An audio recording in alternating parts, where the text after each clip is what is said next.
The interesting thing about this film is that it spans multiple time periods. This idea of Kaulder, who's an immortal, who has lived about 700, 800 years, I love the concept of being able to track him across time. So we created a movie that blends time periods, that starts in the past in the Middle Ages, brings us to present day, and then bridges the two time periods through this character of Kaulder. But it's really about a movie about a guy who has immortality, the immortality is a curse. You live, your family, the loved ones die, and it's how he has to get past the death of his family in order to save the world. It's a film that, in essence, is about immortality, but not in a goofy way where it's just written off as a superpower. It's actually, at the core, what my character is dealing with.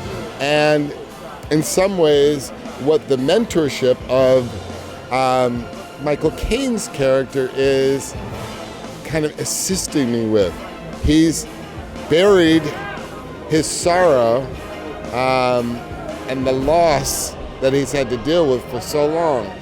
And now he needs to confront it in this story.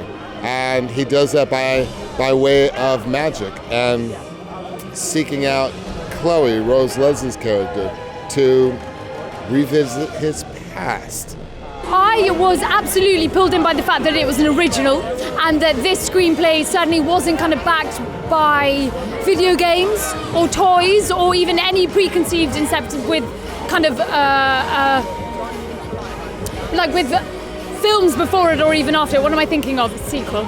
That's what I'm thinking of. And once having had the interview with Breck on Skype, that kind of sealed the deal. In this one, you've got all the witchcraft and the devils and everything, and I sat there amazed because I saw it just with my wife and I in a cinema the other day in a private showing, and it was extraordinary.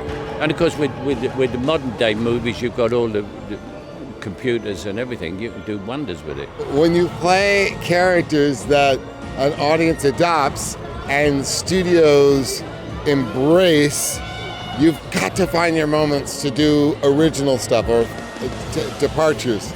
And this was that opportunity. This was something based in the fantasy world, spoke to my D&D roots. So it was a compelling story, and I was lucky to do it. When I went to movies as a kid, it was that wide-eyed wonder of being introduced to a brand new world, a world you didn't know, a world you had no concept of, and like you're introduced to this world in a whole new way. I want them to like really be taken by this world. I want them to have fun. I want them to laugh. I want them to be excited. And I want them to be emotionally moved by the character. It's a very good script. It's an adventure. I don't have to do any of this stunts sort of stuff. I got home early, so it was great.